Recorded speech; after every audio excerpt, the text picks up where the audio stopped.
Welcome to the Mid-America PTTC podcast, where we are a community of change leaders and prevention catalysts that strive to empower individuals and communities to promote safe, healthy, and drug-free communities across our region. We're honored to have you as a member of our PTTC community. Thanks for listening and keep up the great work. Every single one of us is a leader and could be a leader. It started with a local coalition in our county. Strategies you know, but stories you don't. Data is the currency of prevention. We want to reduce the negative and we want to promote the positive. Collaboration is the only way to move the prevention needle. About connecting the research with the practitioner. Put something out there that was kind of off the wall and create a community of prevention. It's a passion, it's a real love to try to help make our world a little bit better, a little bit happier, small pieces at a time. It's said an overnight success takes 16 years. If we didn't plan for the change, but if we didn't help orchestrate it, then change is going to be upon us. When it comes to the spiff, slow is smooth and smooth is fast. Because the real power is in the process. Ultimately, all of us want success in the work we're doing. We don't want to do mindless work. Proactive, participatory planning promotes positive, preventive progress.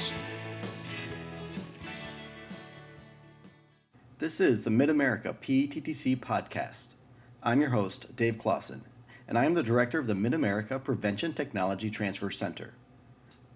Our guest is Officer Ryan Snow. Ryan serves full-time as a police officer with a large university police department where he educates the community about DUI and drug-related issues. He is a certified drug recognition expert instructor and has completed hundreds of hours of training related to drugs and the impacts they have on the human body. As a police officer, Ryan has firsthand knowledge of the dangers that drugs bring to communities. He has spoken at numerous national and state conferences on topics related to drugs, and he has also developed training opportunities for campuses and delivered those classes at colleges and universities across the nation. Ryan's work has been featured in webinars, newspapers, television, and educational articles. And prior to law enforcement, Ryan graduated with a bachelor's degree in education and a master's degree in educational administration. Now, before we get into the content, we'd like to thank our funder, the Substance Abuse and Mental Health Service Administration. And a quick note, although funded by SAMHSA, the contents of this recording does not necessarily reflect the views of SAMHSA. Without further ado, let's get into the content.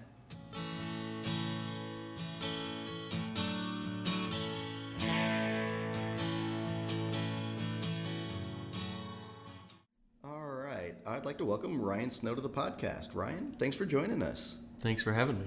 During my introduction, I mentioned that you are a drug recognition expert, or DRE. Would you mind sharing what all that entails? Yeah, sure. Back in 2013, I put in a request to go to the drug recognition expert school or training. I was extremely lucky to be granted that opportunity. I went out to classroom training, a 2-week period of time, and then moved from that and did some evaluations on individuals that were actually under the influence of some type of drug. And the training basically trains you to be able to identify different signs and symptoms within somebody that's ingested a drug and be able to identify what type of drug that they've ingested or what category of drug they've ingested. So I may not be able to tell you that somebody has been doing cocaine, but I would be able to identify that they were under some type of a stimulant.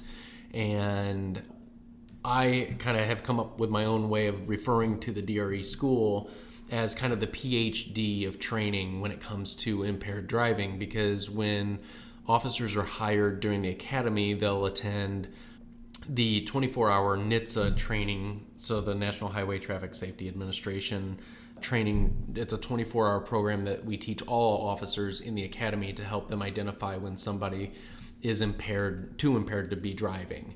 But most of that focuses on alcohol, and when they get out, they have the opportunity to take a class called A-Ride, which is the Advanced Roadside Impaired Driving Enforcement class. And that's a 16-hour class, 2-day class, to give them a better idea of identifying people that are impaired based not only on alcohol, but also drugs as well. And so it's kind of a crash course for identifying when somebody may be under the influence of some type of a drug and how to kind of go about that process. I kind of refer to that. So the 24-hour class would be like your bachelor's degree of impaired driving. The A-Ride class would kind of be like your master's degree of impaired driving. And then the DRE school is basically the PhD, where we really break down all the different drugs, signs and symptoms, how they impact the body, and things like that, so we can give officers a really good idea of how to process if they come across somebody that's impaired by, a type of drug. Wonderful, wonderful. And really, on top of that PhD, you're also a DRE instructor. So what does that mean? Yeah, so a couple years back, actually, I was approached by the DRE coordinator and asked if I wanted to take part in the instructor program, and I absolutely accepted that opportunity. And so now I'm one of the instructors that will actually teach the new DREs as they sign up to go through the course. I will travel to wherever the course is and teach some blocks or segments on the different drugs and how they impact the human body and what kind of changes you'll see and that type of thing. And I also will assist them as they go through their process where they have to do evaluations on individuals that are actually under the influence of some type of a drug, and I'll stand there and kind of help them through that process. These are their first kind of introduction to doing the evaluation on an actual person, and so I'm there to kind of coach them along to that process and come up with the correct decision based on what they're seeing. A wealth of knowledge and experience. Can't wait to dive into our episodes and learn more about some of the current drug trends. Okay, so here we are with another episode with Ryan Snow, and I was hoping you could shed some light on Kratom. I tend to get a lot of questions about that. Is it legal? Is it illegal? And quite frankly, what is it? So if you would, can you give us a breakdown? What is Kratom? So Kratom is a substance that I've had limited experience with. It's out there. You don't really run across it in the law enforcement field very much because it is actually a legal substance. And so unless there's some sort of an issue surrounding it, you don't really see it that often. The other thing too is unless you have specific training on drugs, a lot of times you may see this and completely pass right over it. So really what Kratom is it's a tree species native to Asia, and it has some effects that can affect, mind-altering effects that can work within the human body when it's taken in. And like I said, it is not illegal. There's been a couple people that have tried to make it illegal, some lawmakers, and they received some pushback, I'm assuming by the different companies associated with producing this, selling this, things like that. And there was not, for a long time, there was not specific scientific research based on this enough to be able to say this is a dangerous substance, we shouldn't be using it. But one of the big things that the pro Kratom people kind of came out about was, hey, this can actually be used as an alternative to opioids. And so when the large opioid crisis was occurring in the United States, there were people out there that were getting behind Kratom and saying this can be used as an alternative to the opioids as far as pain relief and even a way to wean people off of the opioids. And so because of that, there were a lot of people that, without knowing a whole lot about the drug, started pushing this and saying, absolutely, we have this big opioid problem in America, and if more people would start using Kratom, we could solve that. And so there were a lot of people that started pushing this, trying to get this more mainstream, put this out in, America more and get it out to the masses and that type of stuff. But now mostly you can find it online or in like supplement shops, as well as smoke shops. And I always kind of tend to think to myself, if I can find a supplement, quote unquote supplement inside of a smoke shop, I always start to kind of worry a little bit about that and start thinking to myself, what is this actually being used for? Because smoke shops are not medical buildings. You know what I mean? You're not going in there looking for a solution. You're going in there looking for something to ingest, a smoke shop, so you're looking for your tobacco, your nicotine, e-cigarettes, vaping devices. But people also, and this isn't like a shock to anybody, people also buy devices or pipes to smoke cannabis from. It's a place to kind of go, and I've heard a lot of people say that they go there specifically just to meet other like-minded people and kind of shop around and talk to people about what's new out there, what can they try, what's different, and so there's places like that out there. Now, I'm not saying all smoke shops are bad places and out to introduce people to drugs, but I have seen that at least in my area, that's something that does occur, and people do get ideas of what to do inside those types of arenas. And so when I found out that Kratom was being sold there, I thought to myself, man, I better do a little bit more research on this. And come to find out, it's actually quite popular, especially on college campuses, based on some of the different properties and how you can use it. That's interesting. And actually, you led right into my next question. How do people use Kratom? You talked about it being, a tree or leaves. So how do they consume it? So most of the time when I've seen Kratom, it's come in like a pill form or a capsule. And so think of like a clear capsule filled with a very fine powder. That's how I'm seeing most of the Kratom that I've come across. And the other stuff, they also sell it in like packages. So if you can think of like a small square, like foil package or something like that, it kind of looks, sometimes it's sold similarly to like K2 or Spice, the synthetic cannabinoid type drugs. It's in the same similar packaging, and you can buy it just like that. But like I said, I've seen it mostly in the capsule form, the pill form, and it looks like a very fine powder, green or like off brown type coloring. But you can do it. You can actually ingest it in other ways too. So you have like the leaves that come from the tree. You can actually chew those leaves. And so that's one way. You can also break them down and put them into like a tea bag and make it into a tea or a liquid form. And you can get a lot of the same effects from that. You can also smoke the leaves similarly to like what you would experience if you were smoking cannabis or something like that. Interesting. I'm curious, what are the effects like? What does it do? The people that I've talked to that actually were using this drug, a lot of them told me that they got most of their advice or knowledge on the drug offline. And I'm like, holy cow, I've never been to a doctor and gotten a prescription for a medication or even like a vitamin or supplement or something like that and said, doc, what do you suggest? And he, the doctor's never said, well, why don't you just go home and Google it and you'll find out how to use it and things like that. And it's like, oh, geez. So when they tell me that, I'm like, everything you read on the internet may not necessarily be true, right? Like that's a dangerous thing. But one of the things with Kratom is it has kind of like a dual effect. In lower doses, Kratom is more of a stimulant. So you're going to see more of the effects that you would typically think of when you're talking about a stimulant and how, stimulants affect the body.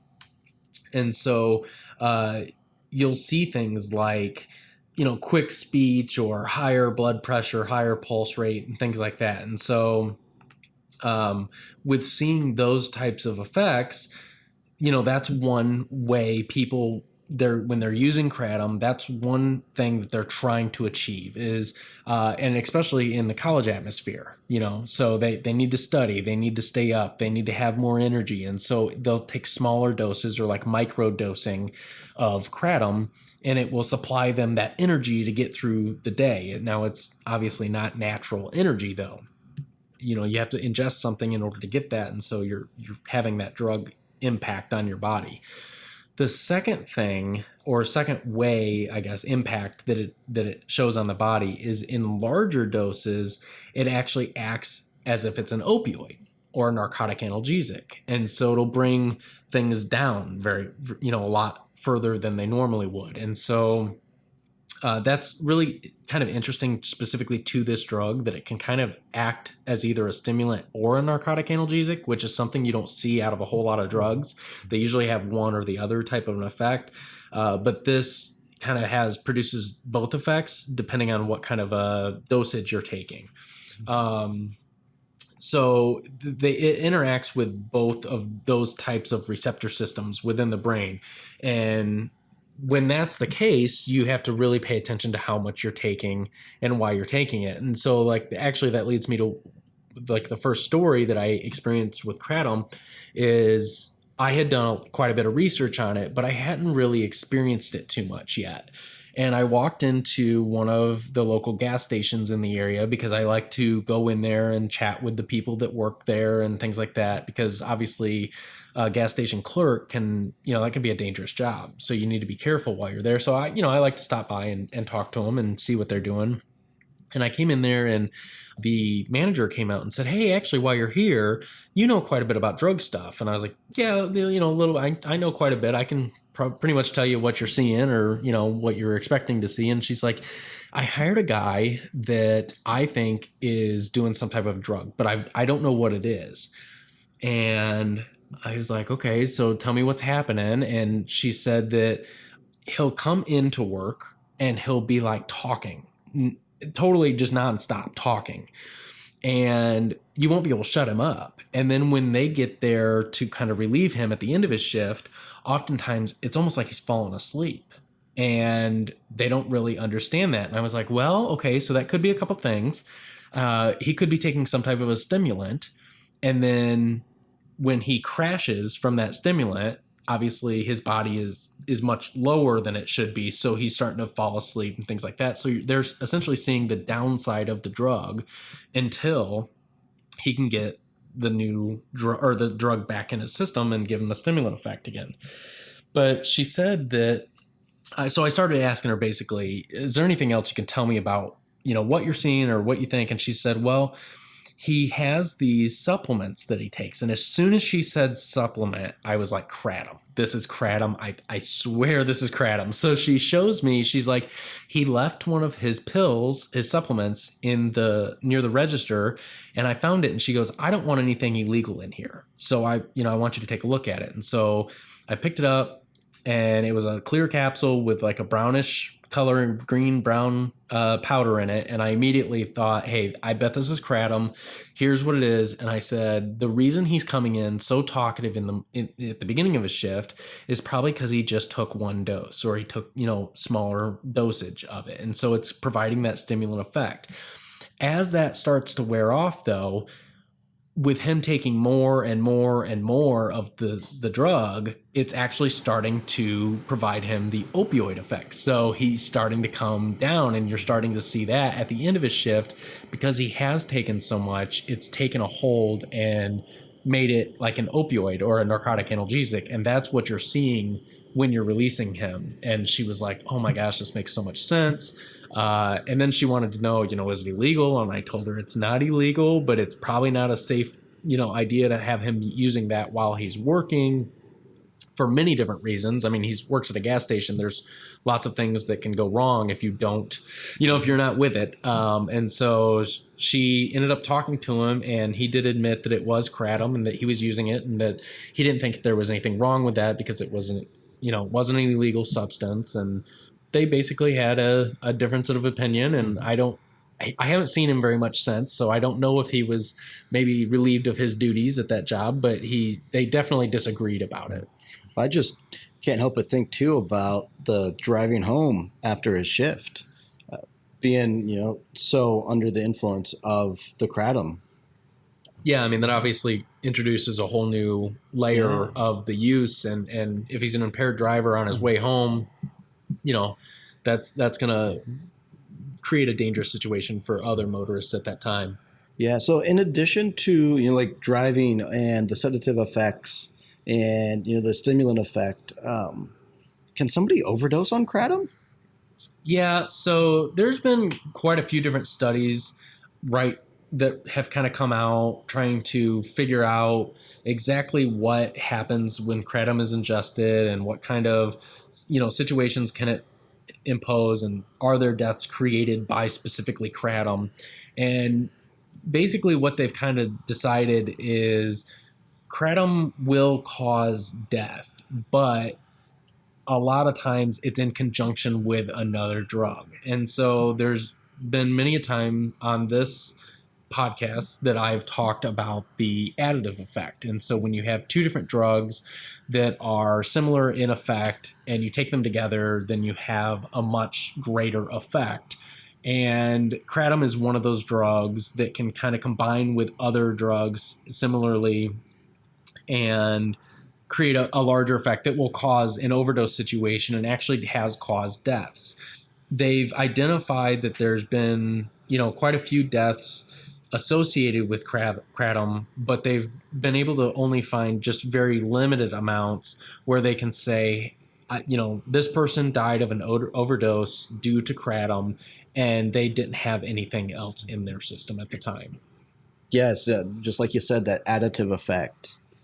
I also think your story about the gas station, that just drives home the same sort of takeaways from the other podcast episodes, where you're paying attention and noticing kind of the small things, and then just asking about them can really make a difference in somebody's lives. To wrap this one up, what are some things, methods, tools, methods of use, things folks could look for to keep their eye out, to notice those small things? Well, I mean, I wouldn't necessarily say there's too much to really look for. Obviously, you look for any like plant-like substance that might be laying around. There's like bags that they make for tea to specifically put, substance in, and then, put the tea to make the tea with it. Obviously, I mean, you could look for that, but there's a lot of people that make tea, so I always say when I'm looking for different clues of use with different substances, each individual clue is just that. It is just a clue. It doesn't necessarily say, when you see this is an immediate, yes, this person is using this type of a drug illegally and whatever. So, be on the lookout for that. But I would say the biggest thing are capsules. So oftentimes this drug doesn't specifically come packaged in capsules. So the users will buy the substance in the powder form and then also buy the capsules, the clear plastic or clear capsules that they can then package the powder in those capsules and then swallow the capsule. And so if you find capsules that have nothing in them, that's another sign that, hey, maybe somebody is packaging this type of a drug. But again, with those types of capsules, people can be doing lots of different things. That's not to say that you can't buy an actual supplement over the counter and then package it on your own to make it a cheaper purchase and things like that. I know people that do that legitimately. So it's things like that, but just have them, the little signs and symptoms, the little things that you can look for in the type of person, like the manager at the gas station was able to identify different things that she thought were just a little wrong about the employee, and seeing them day to day like that, you kind of get a baseline for how somebody should act. And when they start acting outside of that baseline, that's when you need to start asking more questions. Absolutely. So just keep your eyes open and don't be afraid to ask questions. All right. Well, this has been a very interesting episode. I'm definitely going to spread the word so folks can learn just a little bit more about Kratom.